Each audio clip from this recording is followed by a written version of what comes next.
All right, well, this is Aaron Squire, and I'm here with my friend Matt from the Threshold Podcast. He's coming over. We did an exchange program, so I was on his program yesterday, and hopefully that'll turn out right. We might have had a couple of sound problems that were my fault. But tonight we're going to be talking to him about some of the things that he's doing over there.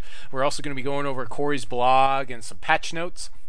And we're also going to talk about some of my corrections, a deck doctor, and some of the sad news about Shaggy, their community manager. So we'll go ahead and jump right in with Matt here, and go ahead and just tell me a little bit about some of your podcasts. Now, you've done more than just the Threshold podcast, right?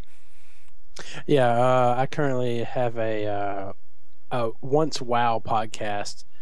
We just hit our 6th year this month. And we've been doing it. We just recorded tonight our 269th episode. Wow! Congrats. So, yeah, we've been in the podcasting game for quite a while now. Right. And yeah, and I'm sure you've come to realize since you've started deck building with the Squire, as well as just being a part of the Hex community, that it's pretty awesome.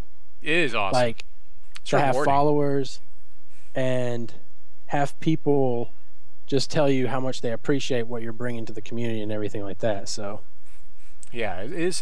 I really appreciate it, and I get caught up maybe a little bit too much in stats because I compare myself to other people, which I shouldn't do. I should really be more focused on, like, if I have like one fan out there that's watching my show every week, that should be enough. And even when I get like that one person that's feedback that says, "Oh, I really like your show," it should really that should be the encouragement right there a lot of times, and a lot of times it is. So next question. So where do you see the future of Threshold Podcast going with your group of guys? I mean, I hope to be around for quite a while. I mean, right. But I mean, like, what kind of content, or like? Well, I mean, I don't think we're gonna focus. We're gonna. That's what's great about having so many members in our podcast. We have 4 members: me, Josh, Jeff, and Erik. Right. And that allows us to cover more, more in the field, because you're gonna have PvE, PvP, raids, dungeons, all this kind of stuff.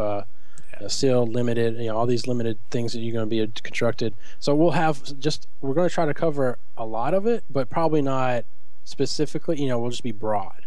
Right.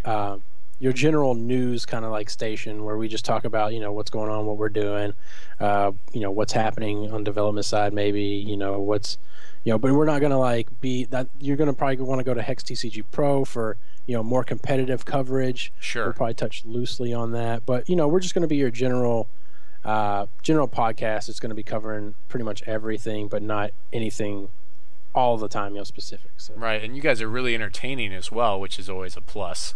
You always have a good chuckle when you listen to Threshold Podcast. I mean, if you can listen to one and not laugh at least once, I don't know. I mean, I don't know. I'll give you a pack of cards or something.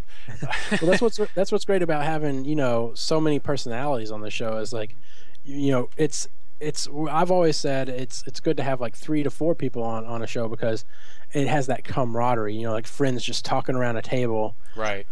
Talking about Hex, and that's what's great about it is we'll have all these funny stories, especially when PvE rolls around, about raids and dungeons and stuff like that, and just stories that we've all been able to talk about and be a part of. So you guys already have some stories outside of the game, that's for sure. So how did you guys meet? How did you guys get this team together? Because you guys seem really really tight, like really synergistic together when I hear you. Well, we started because, we all love Magic, right? We've all grown up with Magic at some point, or at least some other TCG, and they pretty much, I guess I'm the focal point, maybe the leader, as it were. Yeah, because King I started, of the nerds. I talked about my podcast Outlandish, and pretty much what happened was I was doing my podcast, and the other 3 of them knew me through the podcast. Mm-hmm. And then we slowly come together on that, because Josh was worked at PC Gamer. He brought us on, and to do an interview with us, and then we met Erik too there too as well, and those two knew each other from working at PC Gamer. Right. And then Jeff covers League of Legends on his Lowy Low podcast, and so we've all just come together because we've all been in the podcast community. Jeff also followed me back when I started. That's how he got into podcasting, kind of how he got his he started like, I really want to be like you guys, and he branched off and started covering League of Legends. Yeah, and because I encourage everybody, right, when I talk to them, to like try to do a podcast, try to be more open, and like try to do something for the community, because it's great getting all this feedback from people. Yeah. And so that's how we all came together, was just the podcast that I started, and then we all just met up, and we've all met and talked, and we decided to do the podcast because we love the Kickstarter. The Kickstarter was amazing. So yeah, and the Kickstarter was pretty amazing. I'm just going to say hello to Nero as he just joined us in channel, and yeah, so one last question. I'm going to go ahead and break my rules. I usually keep it to 3 questions, but your name, Matt, Outlandish Matt, like, where'd that come from? Well, it just extended off the podcast, really. Oh, okay. That way, so people would know, where I'm from, and could be able to follow me. So yeah, that's just Outlandish at the podcast, and right. I kind of took on the persona because I was kind of like, I'm the host of that show, and so I just kind of keep that with crazy me. Stuff. Outlandish, yes. Yes. In fact, this is supposed to be the most outlandish Errant Squire deck building episode ever, and so I hope that we can live up to that, because that's what I promised people, and that's what I hope to deliver tonight. So having you on is going to be like a really huge buff to that, I think. So let's I'm going to try to deliver on that. I'm sure you're with me on that. So moving on to something outlandish, actually, that's not really Hex related. It is about to be Mustache March in like T-minus 4 hours here Central Time. And so in response to that, I'm just going to go ahead and make my head face real big so everyone can see. I am clean shaven. See? Clean shaven. I am ready to go. I shaved right before the cast, so there's no doubts in anybody's minds whether it is that I was clean shaven before Mustache March started. And there's like this contest basically at work where people are going to talk about, or they're going to basically, they have these tip jars to like either tell people to like shave or like keep it on, and there's like this whole thing. I got to do a $5 buy-in. This is the most competitive Mustache March ever. So I don't know, you're kind of like already mustachioed. What's the goal? What do I mean? Like, can you start off with a mustache already? No, you can't. You got to start. Oh, you can't. You got to start from ground zero. So I mean, if you want to join me, you can start over. I know you're kind of already ahead. You got this wonderful thing going on. I don't want babyface Outlandish Matt to come alive. You'd be a lot less outlandish. Looks like he's an adult Outlandish Matt. That's what I want. Yeah. I don't. Yeah, on Twitter, it seems like the females are talking always about a lot of this facial hair. So apparently, a lot of girls on Twitter are into that. So I don't know, get some beard rides going on or something. So I guess we'll just move on to something a little bit less outlandish. I'm gonna say outlandish too many times tonight, aren't I? I already can tell. Well, I was curious. Hold on. What exactly is the goal? Is like who has the best mustache? It's so there's like 4 categories. There's like creepiest, like guy with like the candy van that's like free candy. This looks legit. They have like the dirt lip reward. That's the one that can't really grow mustache at all. And then there's also the best looking award, which is going to get voted on. This is females are going to vote on this, and then there's going to be something else, like the one that's like the most scraggly, like looks the worst, like award. So are you allowed to trim? I guess because you need to. I'm going to be keep trimming. It a mustache. Yes. I'm gonna try for the nicest, basically power stash. The stash gives you power. I mean, you already know about this. You've got a nice beard stash. Yeah. I like the goatee. So, yeah. Let's go ahead and say hi to Irish Batusi as I see him in channel. Hello, Irish Batusi. Irish Batusi. Batusi. Oh, okay. Yeah. If you aren't in my chat, you might want to get in there, but don't bring up the video because then it'll get all confused and entwined. I don't want to get technical. Yeah. But, yeah. So Corey's blog. Moving on to that, he's we talked about this on the podcast, so I don't want to touch on it too much, but we will watch the video. He goes over talking about how he had pulled basically a piece of jewelry, a Mox Jet, which is one of the most expensive Moxes because that produces blue mana, or sapphire for all of us Hex people. Sapphire or blue in the Magic world is one of the most powerful colors of all time, so that's why it's one of the most sought after of the Power 9. And he talks about writing phone numbers on it. It's a pretty good anecdote. Make sure you get out there and read that. But we're going to go ahead and look at this. This is the pack opening. So I'm going to go and make this full screen, and I'm going to leave it at a low resolution so you guys can go and watch it and add some more views for them. We'll go ahead.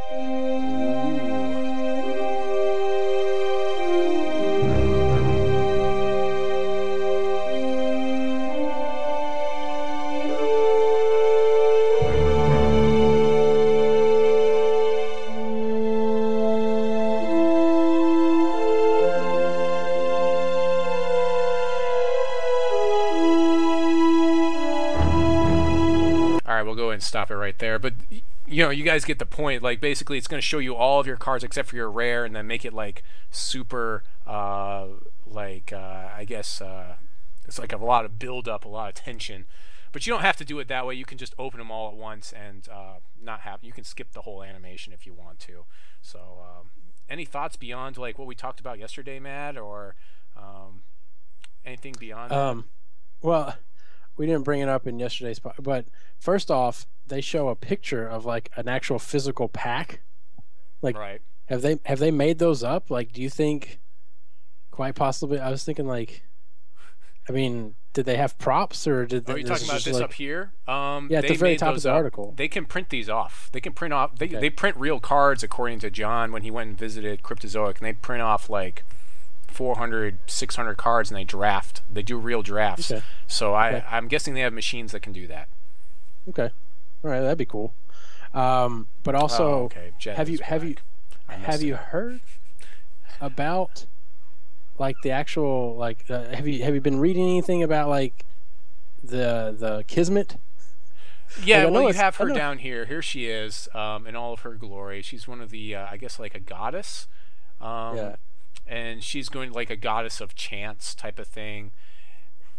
There's some speculation going around on a lot of the different forums talking about her being too sexy. It's like, you can't have it either way. I mean, they're either it's like. It's a shame. Go ahead. She wasn't the goddess of clothes, you know. That's I mean, like goddess of clothing, because like she is like. I mean, she might as well be. I mean, like, is this her bathing suit she's got on? Like, I mean. She going swimming later? Was she like diving into that chance pool that she was putting her packs in? I don't think goddesses need like clothes anyways. Yeah, I guess they're like, I'm hot, whatever. You know? Yeah, they can do whatever they want. She could look like whatever she wants to as well. So you know that could just be the form she chose at this moment in time. I know. I should probably hand in my man card right now, but you know, I just worry about like bringing women into the game. Right. You know. And if they see this, how they'll be like, oh, typical male. Typical male, yeah. We have chainmail, real chainmail for the male warrior, but for females, they have to show cleavage and a skirt, and that makes no sense to protect, you know, the vital parts of a female warrior. Right. So, moving on, here's the Wheel of Fate. We'll just go ahead and watch this real quick.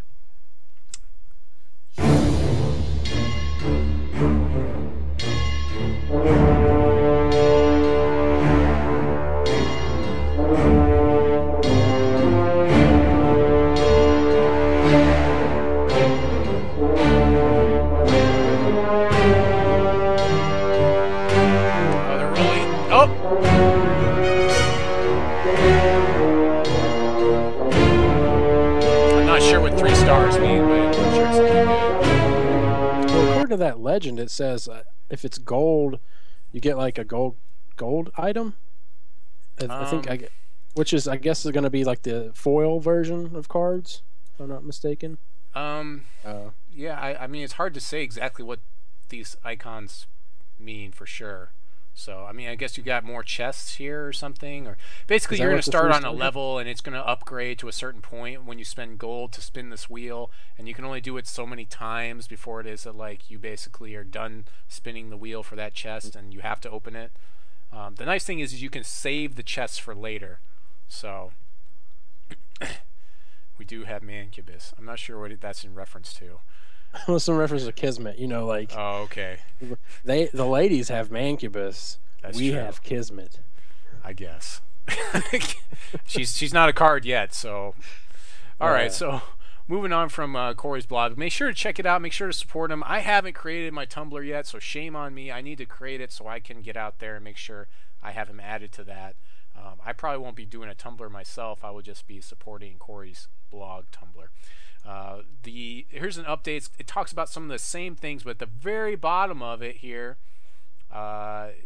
unfortunately, Shaggy is retiring as community manager. He had another job lined up for him, an opportunity that he decided to take. And congrats to Shaggy, because it looks like he's getting married to his girlfriend, so that's really awesome. So I really wish him well.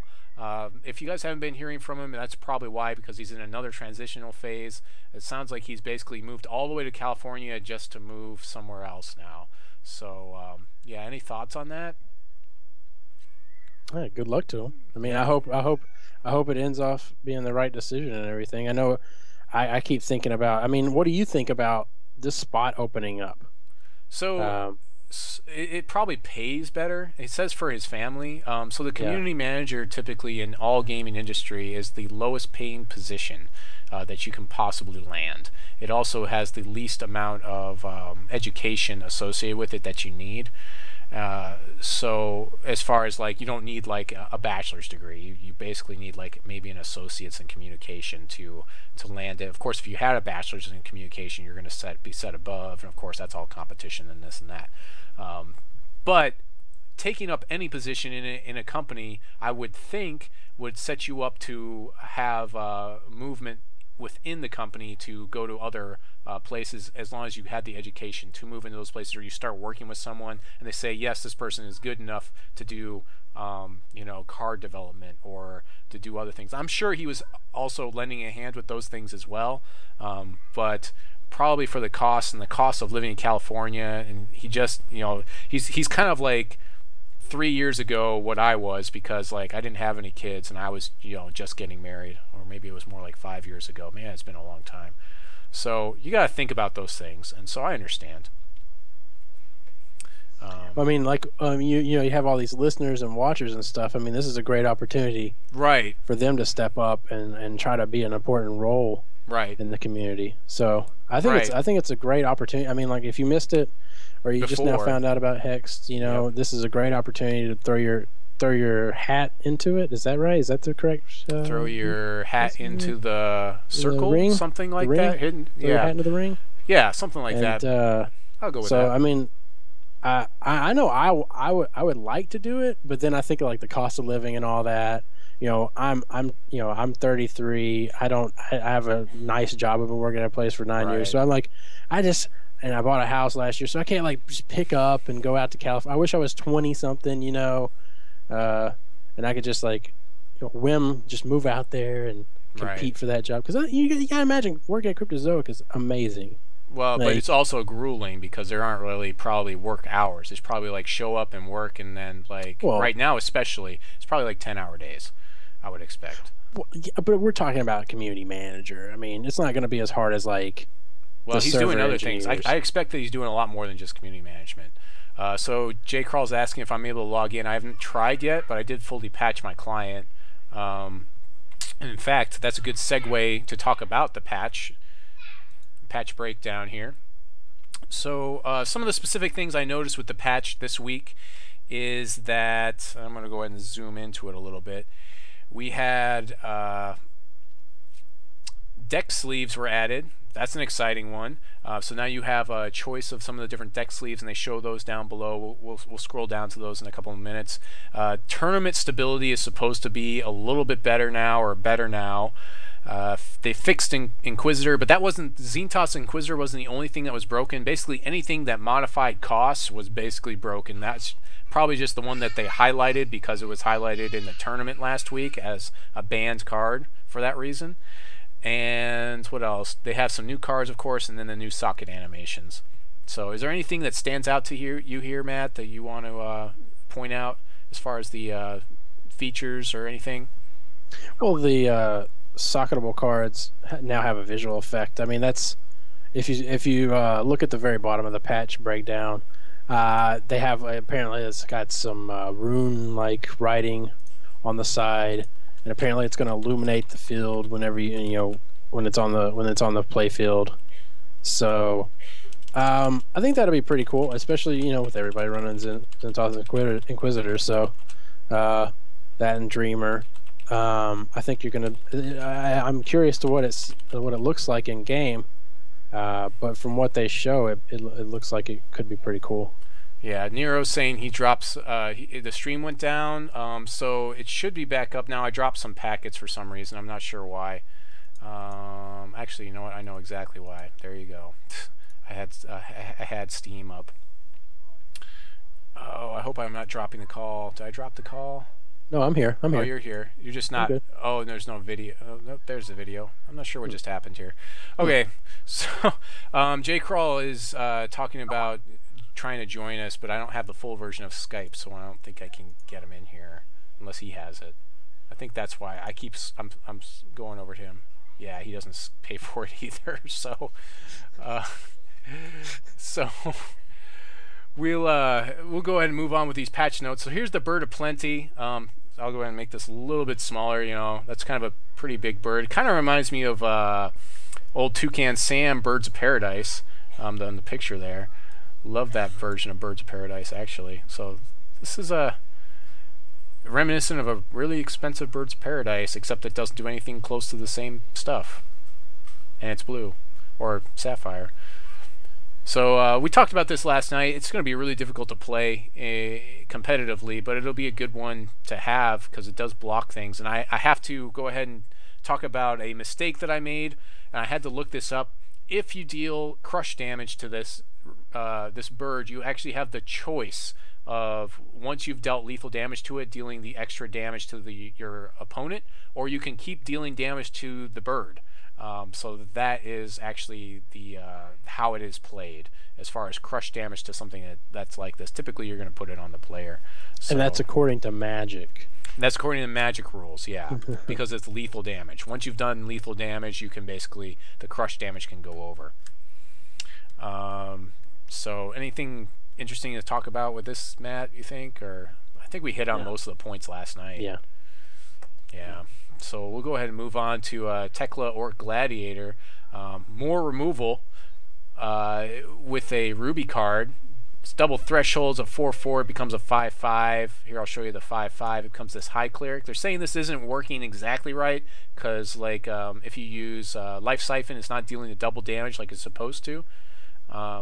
But pretty interesting card. I mean, this is a nice top end. If you're running Zoltog, you could run one of these instead of running 2 Zoltog, I guess, in those Ruby decks. I much prefer running Tekla over... oh, wow, I just scrolled way down for some reason. I much prefer running her over... what's the other one? That... It's basically like an 8/1 with Trample. Tarrasque. Yeah, I much prefer running Tekla over Tarrasque, personally. So, any thoughts on this? I like her, and I built a couple of puzzles around her back when she was, right, old and stuff, and now, pre-alpha. But I just wanted to point out that she does apparently work correctly with the life gain and with Life Siphon. That's what it says. Does? She does work correctly in some cases, such as... Sometimes, yeah. I think they're saying up here, known issues. Tekla High Clear does work correctly in some cases, such as life gain from life... Oh, yeah, okay, so I read that wrong. So I guess sometimes she works right with, like, Life Siphon, and other times she doesn't work right with the double damage when you get her leveled up. And this is interesting because this is only like a single level. There's no third level on this one, so that's the first card we've seen that only has 2 levels instead of 3. Kind of interesting. Next one is Spawn of Othiyeg. Othiyeg? He has flight. It's a 1/1 for 2 and 1 Sapphire Threshold. When this troop deals damage to an opposing champion, bury the top cards of their deck. If there's 10 or more cards in the graveyards, bury the top 5 instead. So kind of interesting for all those people that love mill decks. It's not going to be a good blocker for you, though, unfortunately. I wish it had a better back end and just take away flying. It doesn't need to have flying. Hey, this guy beats Thunderbird. Yeah, I guess it trades. It trades with Thunderbird, yeah. which is nice. Yeah. But it's also in Sapphire, so I don't know. That's all right. I mean, guess it has to deal damage to do it anyway, so I guess it does need the flight. I mean, this card will probably be like super amazing and limited.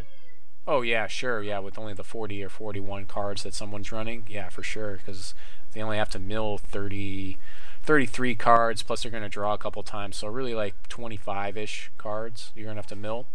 Yeah. What rare? He's uncommon? That's green? Is green, so I guess that's uncommon, I think. Yeah, I think white is common. I know you and Mythic Fish Mom, I believe, were having like a discussion. We were having a very deep discussion about rarities, that's for sure. Like, I think white, Yeah. yeah. Next one is Kindling Skarn. This is another leveling troop that's going to level up 3 times. So when you play an action, so like Burn or Ragefire, he's going to get bigger, but then it goes away at the end of the turn. So then he just kind of like he gets bigger for a little while, and then he gets smaller, I guess. And then it's pretty vanilla. When you do 2 in the same turn, you level him up. He gets +2/+2, and then when you do 3. Or well, when you do 2 more, as he's already at 2, then you give him +3/+3. So, pretty vanilla type of troop. Decent though, like he's a 1-drop. So I mean, you can't ask for very much more than that. You think? Yeah, but he's just like, it's just so you're hardly ever going to probably transform this guy like more than once. Like for you to just set on actions. It's a combat trick, so like if you needed to burn something and it had like 1 defense left and it was only, I don't know, dealing damage. 1 attack. One attack. I don't know why they're going to swing into you in the beginning, in the first place, but I don't know. Or maybe you're on the offensive. I don't know. It has a little bit of combat trickiness to it, but not a lot. Yeah. Next one is Puck the Dreambringer. Now, when we have resource dorks, or in this game, because typically in Magic they were mana dorks, there's no mana in this game. We only have 4 available to us because we only got the 1. But this guy's going to give us at least 1 more. He's unique, so we can only have 1 in play at a time. I probably wouldn't play more than 3 in a deck. Plus, he's really prohibitive for deck building. This is another one that's going to test your deck building, because it's like for each troop in your hand that's 5 or greater, chances are you're not going to get maybe more than 2 or 3 resources off of this guy. You'd be lucky to get 3. Plus, you're giving away information to your opponent whenever you use him and you put resources down. So, I don't know. I'm not a real huge fan of this guy, but he's going to be a necessary evil, at least as a one-of in ramp decks. Any thoughts? Yeah, I mean, when I see him, I'm kind of like, thinking all kinds of Magic stuff. So, I mean, hopefully this will bring about wild decks into being competitive tournament play. Maybe, possibly, maybe not, but maybe. Wild needs to get something where it's like if you discard it, put it into play. That's probably what they need. They've got the spell shield. I do have a wild deck that I put together, which basically runs casting costs up to like 4, and it's just beat face type of deck with a bunch of spell shielded stuff.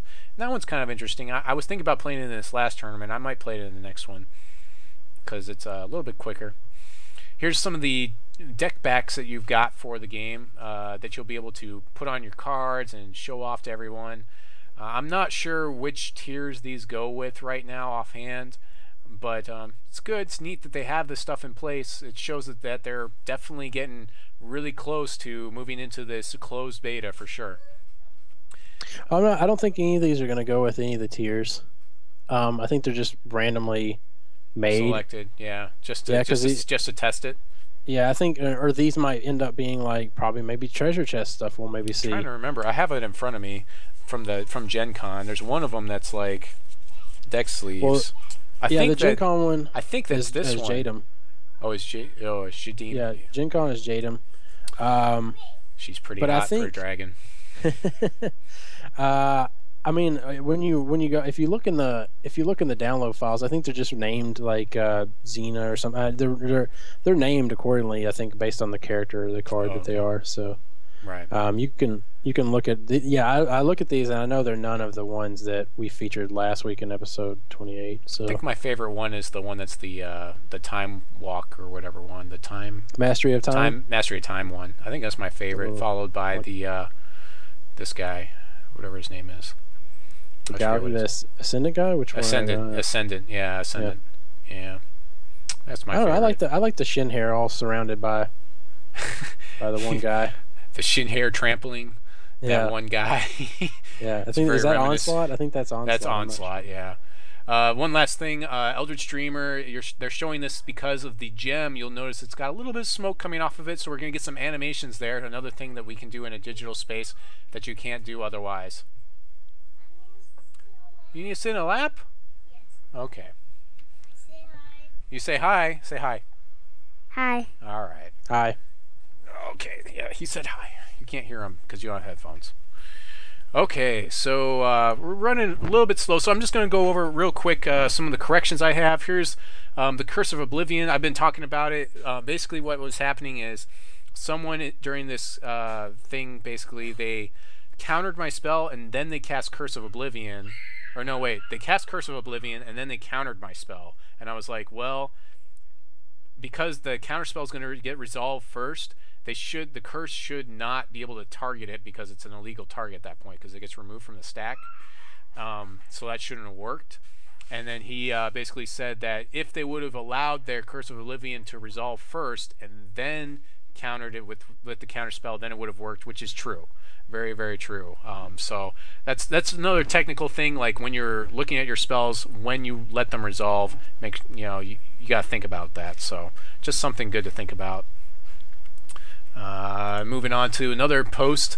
This Paradigm from the Cryptozoic forums on my last post for my last thing said, hey, I don't want to watch 30 minutes of your video just to get to the deck, Doctor. Could you just post the deck? And I will start posting the deck along with the video. I went ahead and did that here. But just so everybody knows, in every video that I do, I make it a point to post the deck down below in the YouTube comments. So if you want the deck list, it's right there for you. If you want to skip over, you don't want to listen to me, that's fine. I don't care.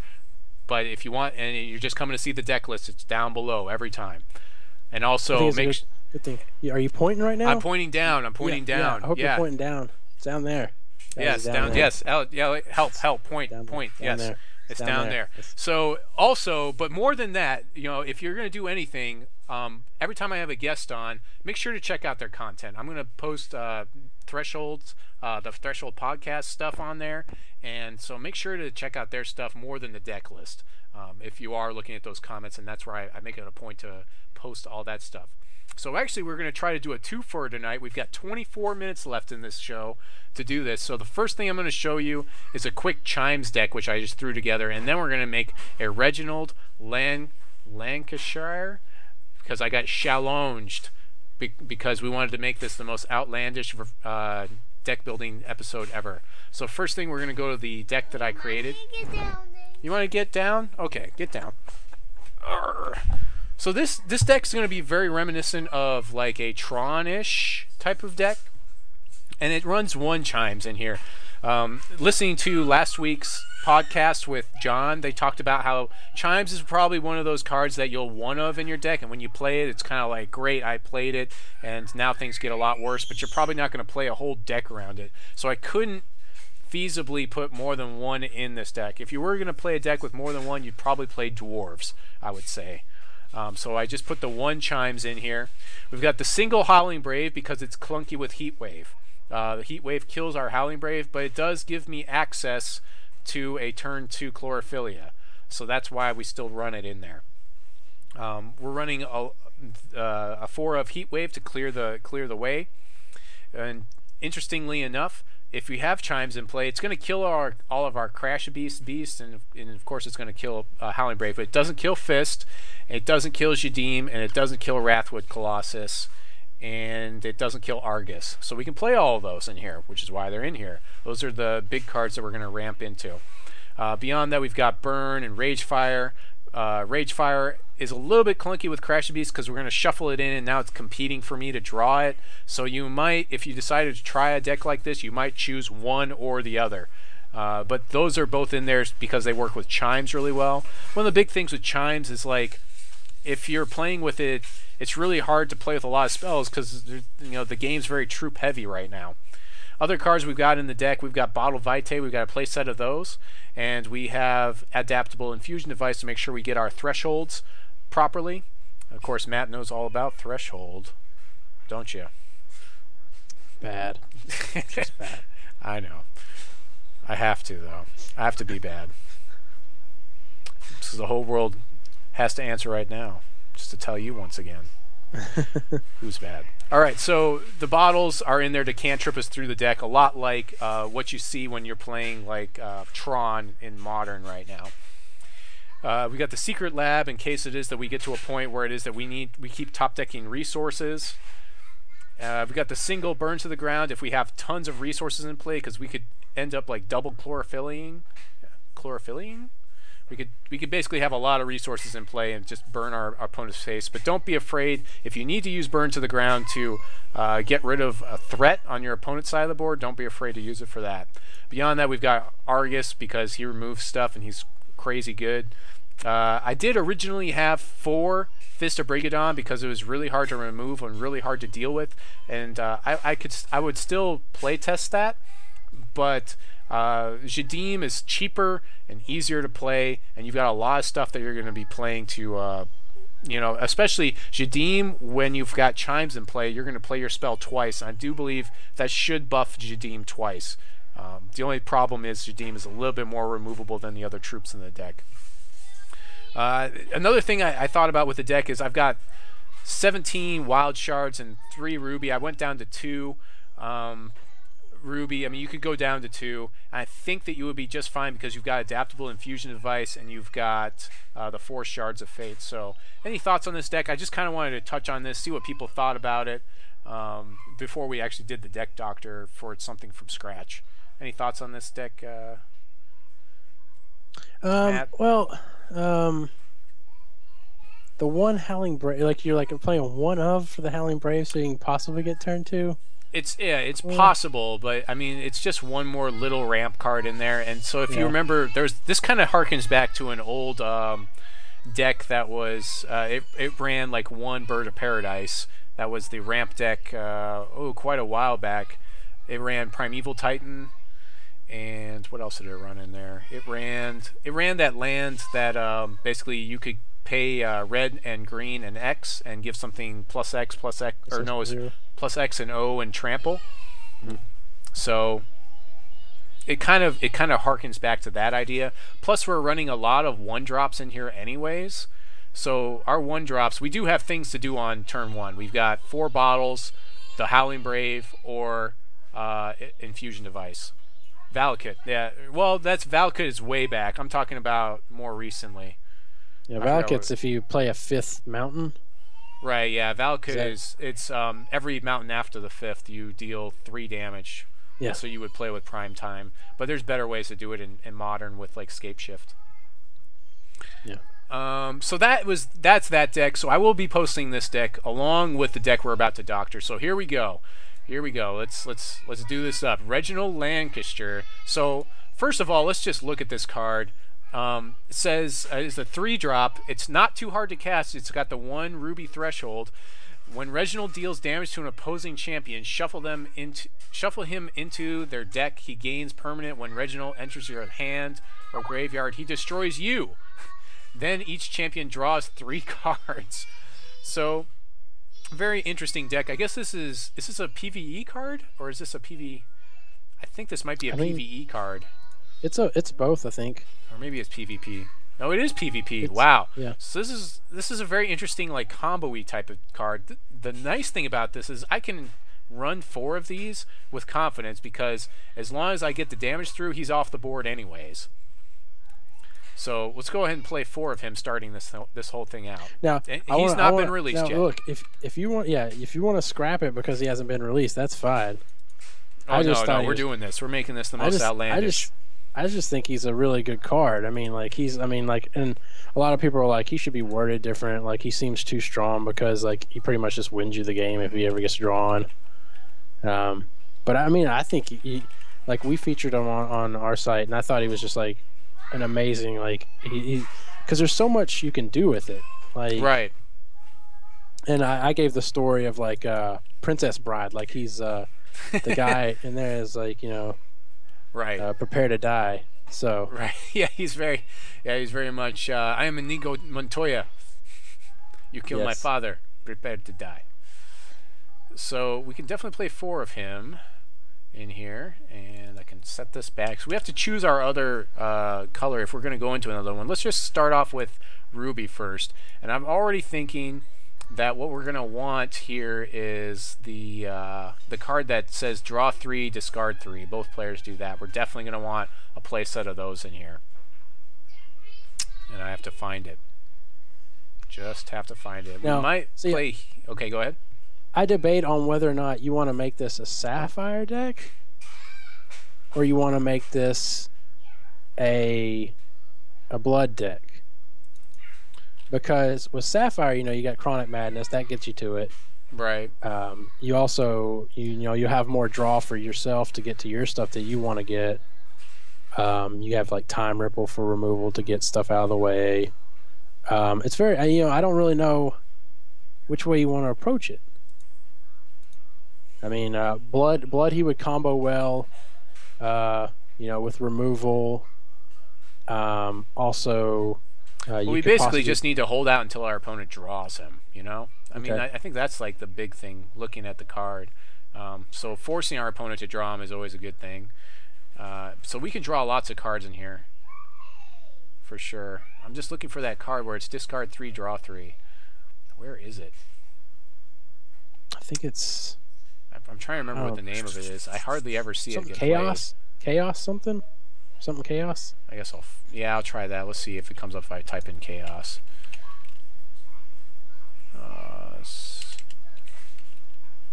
No, it's not Chaos. Is it Chaos? I've already got Cerebral Fulmination, which is going to force everybody to draw cards. So that's going to be a good thing, I think.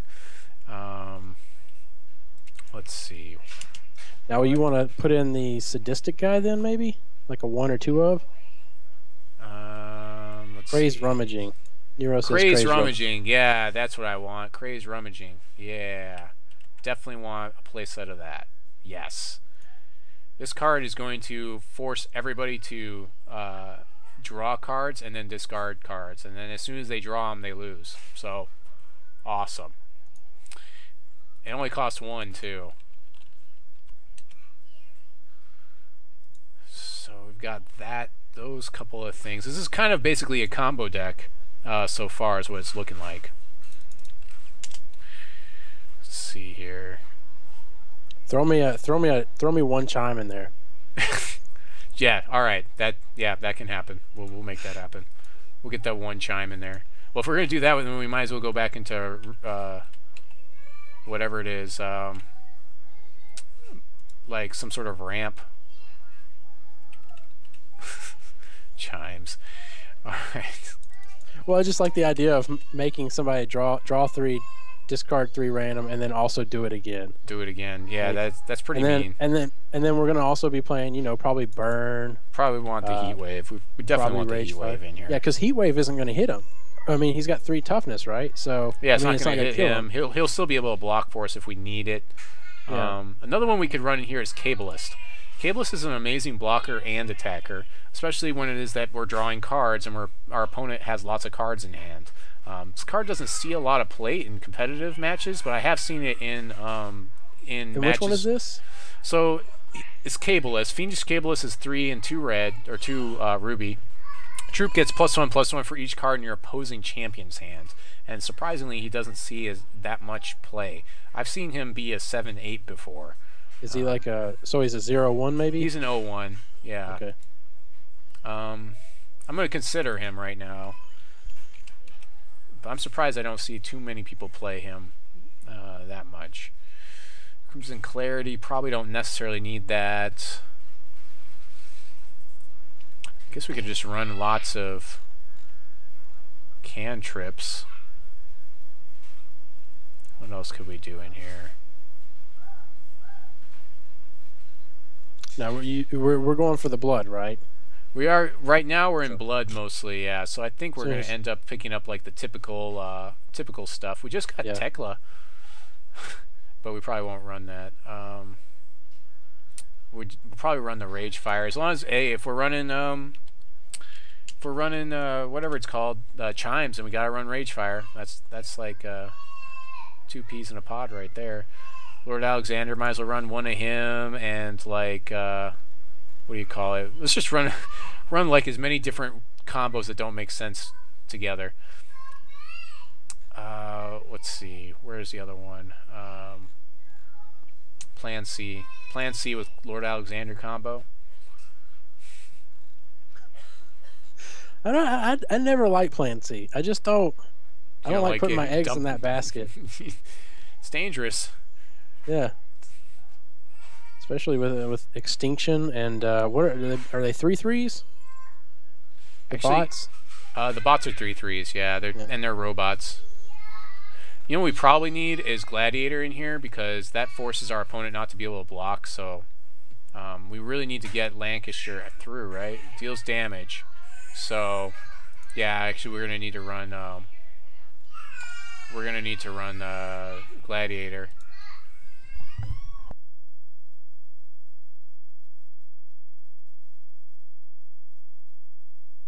Say the Teltuka.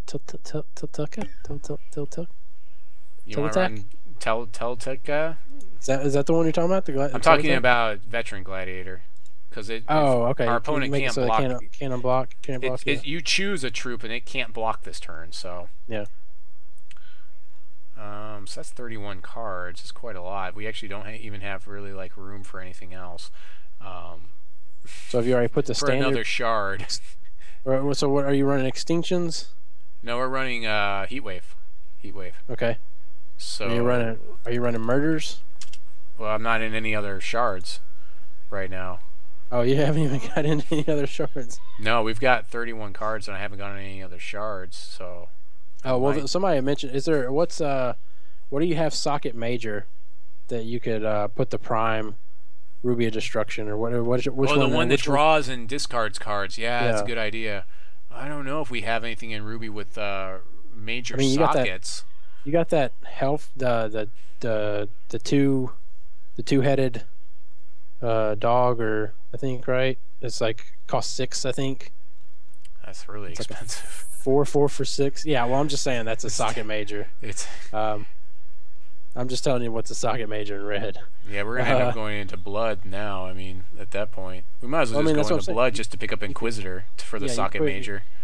You could put. I mean, if you want to put that socket in that guy, but I think he would be better off doing the random damage. Yeah, very likely we will be. What else?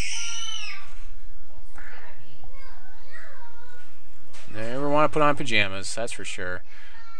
They never want to do it. Minor. Where's Burn? I should probably just put Burn in here.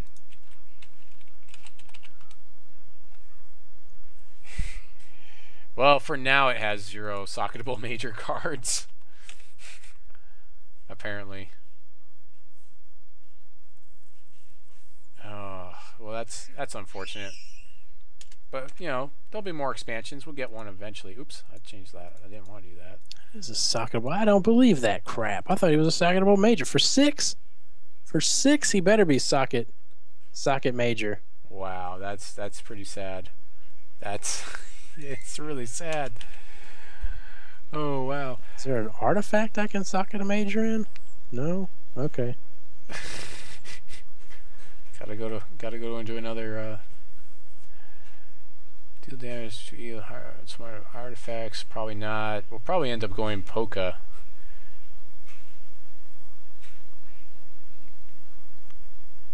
Yeah, we're probably end up going Polka here, I think. Just go Polka. I mean, see, what? Look, I'm telling you, if you want to go socket, you want to go Sapphire, you got Eldritch Dreamer. Eldritch Dreamer, socket major. Yeah, we could do that. It's unblockable. It's going to be doing that. Let's go ahead and pick up some Sapphire stuff, and because that's probably like the closest, and then we've got 58 cards to whittle down now. It's like hey, my promises are coming true at least. You know, this is going to be the most outlandish deck building with the Squire, and we are delivering on that promise. So I'm glad that we can do that. I always feel bad because I'm like, I just get so many good. You know, there's so many good cards you think that work well with one card. Well, I'm pretty good at like cutting things from the deck. It's nice to have like a bunch of stuff and you cut it down. And I used to be really bad at it, but I've gotten better. So what else could we run in here? You know, as long as we're in Sapphire though, we might as well run the champion that gives them flying instead, so we can get some evasion on that guy, so we can get him into our opponent's deck. It's kind of important. Okay. Let's go ahead and just put those in there. And I mean, like, I don't know if you want to play Time Ripples, like that clears away, or Buccaneers.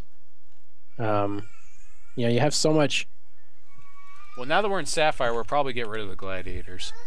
Because the problem with Gladiators, it attacks every turn and doesn't block for us when we need it to. Yeah. So we're not really aggressive. We're a combo deck when we want to combo off. I hate to lose that Inquisitor, though. Yeah. So could run Birds of Plenty in here. We might as well just like run like 2 Birds of Plenty. Well, yeah. Well, Birds of Plenty. And then 4, and then 4 of the other birds. Well, four flocks. We're gonna hold on to our board state with those. We're at turn 6, Birds of Plenty. Turn 7, Chimes. Turn 8, Heat Wave. Twice. Oh, this is getting goofy. We are not drinking, by the way, just so everyone knows. Let's go ahead and put an Oracle song in there.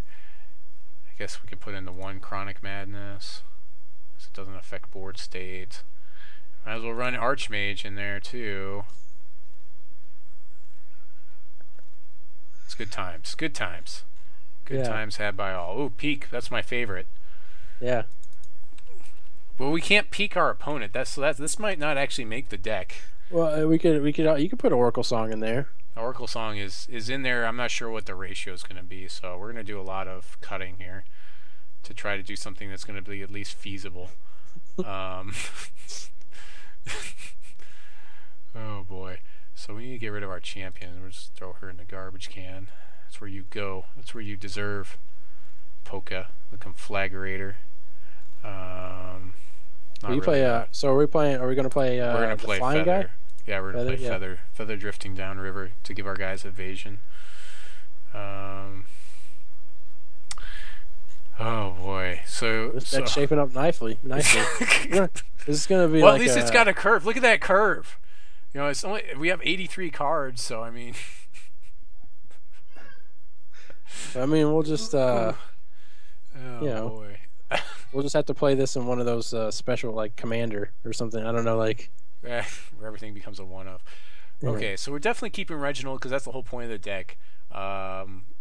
Cabalist might be okay for us to keep for now. Bird of Plenty, I'm going to take that down to 1 for now. The thing is, we can't play a lot of troops because we're playing Chimes now.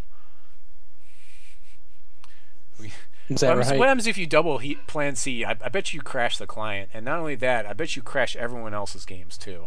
If you double what? If like you double Plan C. If you have Chimes in play, you double Plan C. What should happen is the second Plan C won't have targets, so it'll just fizzle. Fizzle isn't a correct term, by the way. Fizzle is it used to be a term, and they went away from it, and now it's countered. I'm just going to make this 10 and 10 so we get a good... We know that we have 24 resources sitting on the deck right now. So that way it gives me a better count. I have 75. I have to get rid of what, 25 cards. You got 4 Dreamers in there? 15 cards. So we're going to take the Dreamers down. That's an easy choice. We'll take those down to like 2. 2, man. That guy hits. He hits. You can't stop him. Yeah. We can take him up to 3. I mean, the big thing is what does it do? It makes them discard their hand, and draw that many, or I don't know if it's going to let me see the sockets. I believe that's what it does, though. Let's see. It discards their hand. They draw 3. Minor ruby. It's a minor ruby. Is it a minor ruby? What? No. It's a prime. Maybe it's a prime. I don't know. Prime ruby of intensity. Discards their hand and draws 3 cards. Okay. Each champion does that. So I'm going to discard my whole hand. So guess what that means? Wait, each champion? I cannot play with counter magic. Wait, are you telling me each champion? No. Yes, that's what it's... It does make Cabalist a little bit better, though. So I don't think we need Flock anymore, so we can just go ahead and pull that. That's an easy choice there. Actually, and we probably don't need Bird of Plenty either, so unfortunately I don't think that's going to make the cut here. Oh. Yeah. That, like, the thing is like, we have to be blocking with... It's just too much for this deck. This deck isn't control. Do you have Burn and Ragefire in there just to make sure? Yeah, I've got Burn and Ragefire. Okay. We could probably take Gladiators either. I think we can just get rid of them. Okay. Because our 3-point range was pretty high. Yeah, but they're pretty good. I really like them. So. I don't know why they gotta scream all the time. They're kids. They are kids.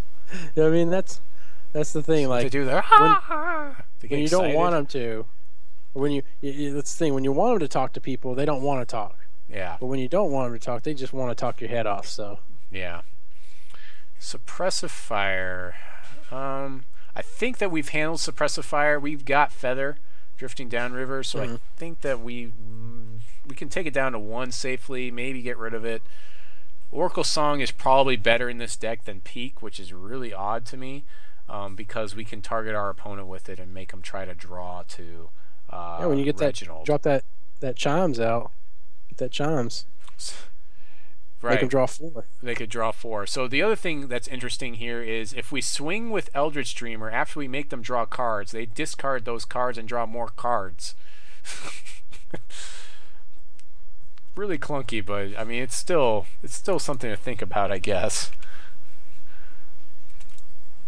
You gotta be willing to like push some boundaries. That's what we're doing right now. We are pushing boundaries. You know, I once went to a church that was talking all about pushing boundaries, and when we got out of there, my wife told me we couldn't go there because she didn't like the type of people that were in there, and I was like, I was ready to push some boundaries, and apparently it just wasn't gonna happen. Yeah, that's when we were church shopping when we moved here. Yeah, those boundaries are in place for a reason. Nah, man, you gotta push them. Yeah, push those boundaries. Push them, man. Push them to the next boundary. Everybody to the limit. Yeah. Alright, so why do we have Tekla in here? I guess she kills stuff, which makes it so we can swing, and then our guy can get shuffled into our opponent's deck. Plus, she fights. She fights anything that could get in his way. Right, that's what I'm saying. She kills things. Yeah. Why not? We'll keep her. I think we can safely keep what Tekla is. This is going to be like the all-unique deck, too. Like 1 Archmage, 1 Tekla, a play set of our namesake, Reginald. Cabalist is going to be silly in here. I think what we'll do is we'll just get rid of the Plan C Lord Alexander combo, because that's a little bit too clunky.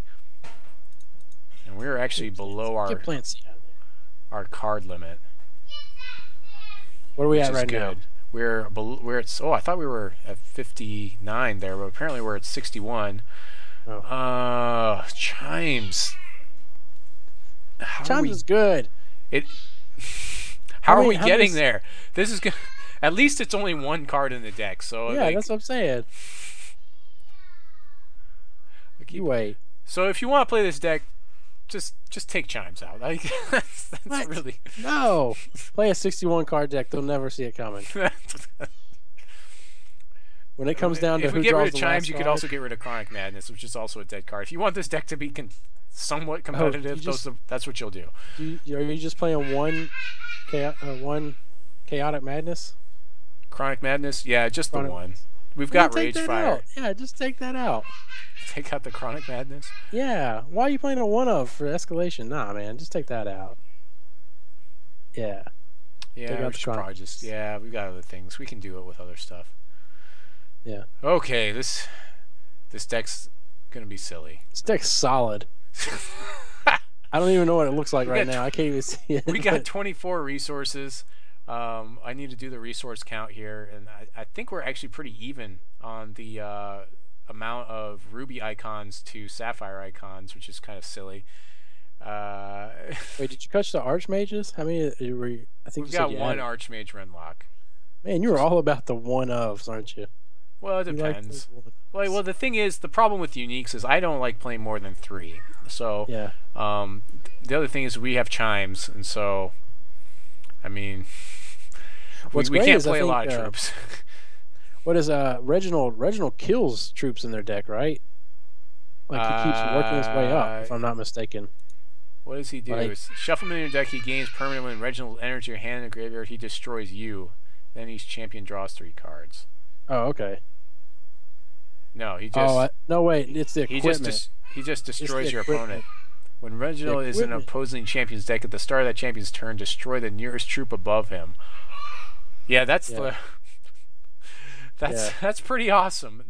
It'd be nice to like see that guy like come out of the deck and like be like cringing like an alternate art.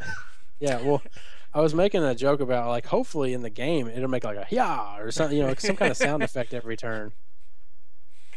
Maybe like some guy dying. Yeah, that's a great effect for PvE for sure. Yeah, I mean that's why I was stoked to start playing some Hex, because of the PvE aspect of it, and that just seems so cool to me. So I guess we'll just go ahead and we're at about an hour here. We'll just go ahead and recap. Actually, you know, I need to do the shard count for you guys, so we have the proper shards. So let's go ahead and do that. So we've got 4 Eldritch Streamer, that's 8 Sapphire, 4 Oracle Song, that's another 4, so that's 12, 13, 14 with Archmage. So we've got 14 Sapphire. So maybe this isn't as close as I thought it was. That's it.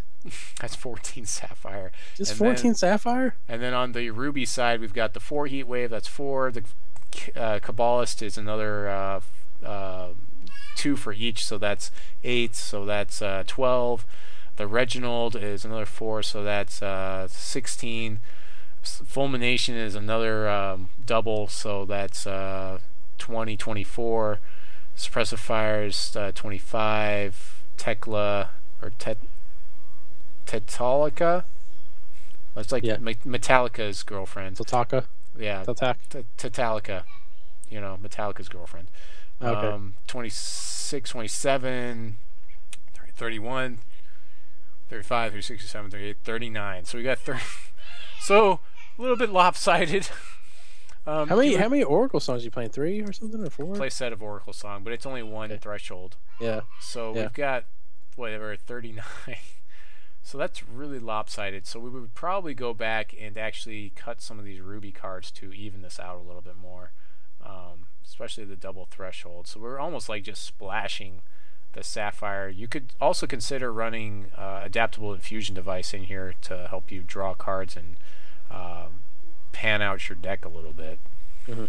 So probably what we need is maybe like 6 or 5, something like that, Sapphire shards, and all the rest Ruby. We got a lot of double Ruby threshold. Plus, we're running a Sapphire champion, so that doesn't help either. Well, 1 Shards of Fate to take care of that, my friend. Clunkiest deck ever. You say clunky, I say funky. I'm gonna run it in March at the Hex TCG Pro Challenge Series. If he's out by then. Yeah, you do that. I could probably work on this a little bit more and get it so it'll run a little bit better. The concept is interesting. I won't say solid just yet. It's solid. Jury's out on that, but so you wait. Top 8. Top 8 Top with 8 out this. of 97. Top 8 out of 97. Top decking Chimes all day. Yeah. All day. Chimes. You can't even run counter magic in here because like you'll discard it. That's like the funniest part about this deck. It's somewhat aggressive though with Kabbalist. I like that. That's pretty interesting. Just the amount of card draw you're forcing your opponent to do. I think Kabbalist is kind of going to be a funny card to play in here. So we'll just go ahead and recap some of the things we talked about tonight. I had my friend Matt from the Threshold podcast on, and he definitely made this the most outlandish Aaron Squire's deck building with the Squire episode ever, especially with this deck building. We got 2 decks built, and we also talked about Corey's blog, talked about some of the patch notes that were going down. We also talked about Shaggy moving on from his community manager position. And we did this crazy deck doctor, and I talked about some of my corrections. So that's pretty much it tonight. I'll go ahead and let Matt. I'm going to go ahead and mute my mic so Matt can plug his material. All right. You can catch our podcast, Threshold Podcast. You can check out the website, thresholdpodcast.com, or you can just look for us on iTunes. Just do a search for Threshold Podcast, or maybe just Hex Shards of Fate. I don't know. You also have, I'm going to do a plug just for Hex TCG Pros podcast, 2 Turns Ahead. So just, I'm glad to see them join the realm of podcasts now instead of just doing a web stream.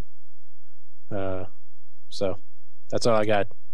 All right, seems pretty good. Do you have a sign off that you do? Because I have my sign off. Not really. Not really. All right, I guess I'll just do mine. 2 and 2. I'll do my love connection. 2 and 2. All right, you do that. All right. This is Aaron Squire signing off, saying God bless you and your families, and trying not to rage too much out there. And Matt from Threshold Podcast saying, "You just cut said it out." Two and 2. I'll catch you in 2 and 2. I don't know. I got love connection. Whatever. All right. Well, that seems pretty good. That'll work.